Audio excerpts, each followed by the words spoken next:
I mean, Jimmy D, one of the founders of Rocksteady, half black, half Puerto Rican. You Mm. know, So and this whole agenda to divide and conquer our culture is more of a last 10, 15 years kind of situation. I would say more like, yeah, maybe 10, yeah. And the thing is that here's the thing. So even, and I'll be straight up honest, I've gone out there and I've said shit that was wrong.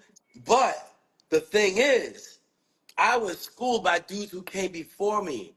Now, I have to also take into consideration those dudes who started before me were also young. Yeah. Nobody was writing in a journal or a diary and keeping notes and shit like that. And when you start taking into consideration that people were young, you can't really hold them that accountable if they get some shit wrong. So when people are trying to be absolute about shit, like it's 100, it's like, yo, my dude, like I've been to places where I got into a fight in a club and somewhere else, everyone's just dancing and no one knows I got into a fight.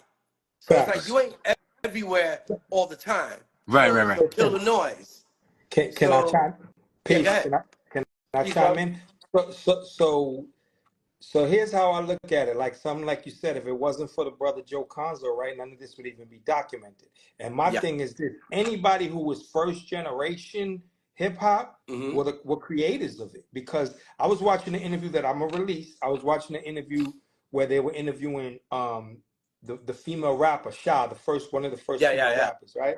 And she said, listen, anything before 76, 77 can't even be accounted for being hip hop, really, because it was still beginning. Now, this was a video that Jamal That was my interviewed her. point right there. That was exactly my point. Jamal interviewed her on this video, right? So today I released the video with Jamal saying, trying to discredit the B-boys on the Hip Hop Co-Creators page, trying to say that B-boying and graffiti wasn't even really an element, that there was so many other things. But I said, listen, people all over the world, the whole world recognizes the breakdancing and the graffiti element, right? So he knows better than everybody else in the world, right? So number one, he's not an authority on hip hop. He's not the last authority on hip hop. He's an individual with an opinion.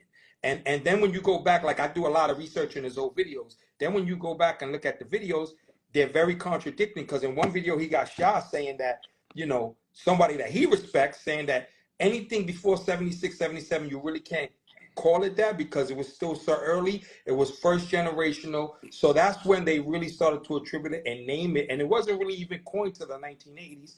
And Right. then you see him trying to discredit Whipper Whip and Ruby D, saying, what year did you start at 76? Oh, it was already on for 73. So which one was it? Are you agreeing with your guest, saying Well, in here's one the video you're agreeing with her, and then you're trying to discredit a brother who says he started the same years that she validated Alright, the culture to being let, let me let me blow up his whole shit right now. oh, You I mean call For him the one, Super Jamal. argument of 73 versus 77 and no, no, all that stuff? yeah, yeah. So here's the thing. On that note, that flyer is fake. First of all, Mm, because I spoke with Clark Kent.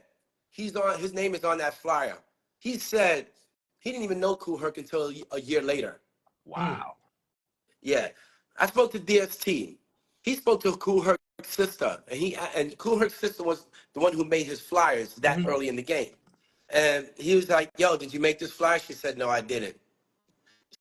So my thing is, Where did why it come won't from? they say that publicly? And I'm gonna tell, and I'm gonna blow up the whole fucking spot right now. In during what is it? What 24, 11 years ago, we Zulu Nation was about to celebrate the 40th anniversary of hip hop the following year. All of a sudden, because of that fake flyer that was made for the company Cedric and Cedar as a Mm, T-shirt, he started to run with that as if it was fact.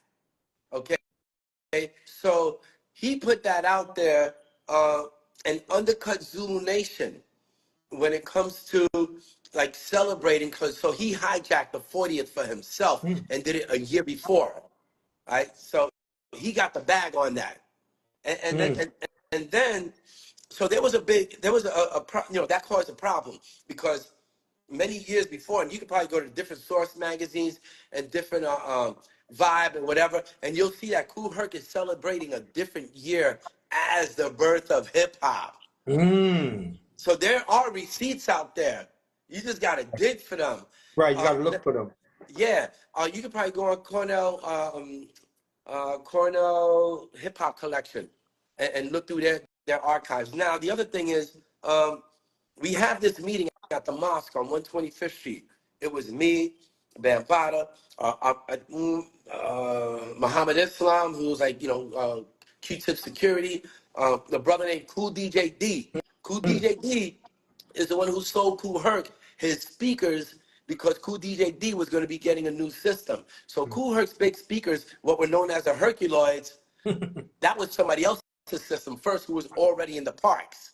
Mm. Okay, so the thing is that Melly Mel came in Kool Herc's place, and it got he basically was there to speak on his behalf, and Mel, it got to a point where somebody asked Mel, all right, well, you here for him?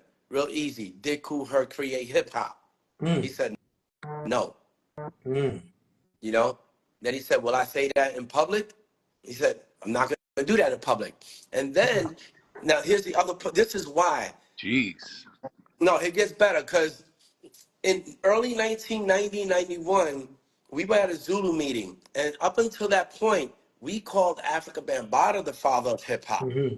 So Bam walks into this meeting, and he said, "Look, everybody, Kool Herc was the man who inspired me to DJ. I went to a DJ one day, I saw him spin. I said, wow, I got that music, but I got more than that. That's why Bam's name was like the other name was the Master of Records. Mm-hmm. So um, Mel starts to say, so he goes, look, from now on, Bam says, from now on, call me the godfather of hip hop and call Kool Herc the father of hip hop. Mm. Now, this is without consensus of the hood or anyone. Bam arbitrarily just did that on his own. So, yeah, that's Bam's fault for doing that. I get Mm-hmm. what Mel's saying because he was like, look, y'all motherfuckers are the one who started that shit, and this is where we're at now. So it don't have to be Mel to be out there to go out there and fix it. Mm. I mean, in his opinion. So then, we started because it's like, well, Bam is the one who actually corralled the communities and shit like that, and brought crews together and threw jams that were really like, yo, let's get the b-boys and the writers and all this other stuff out here, and let's have a party. Yeah, and so the thing is, because of that, and Bam not being around in the mix right now, it's like all these other dudes are running their mouths Well, in the because of the comfort that someone's not around right now. yeah. Because if that someone was around, the whole issue would be dead by now. So I have a question, right? So all the research that I've done, right, is Valid Voice. All the research that I've done, I've never seen Kool Herc. I've never seen Africa Bambaataa or Grandmaster Flash try to discredit the Boricuas.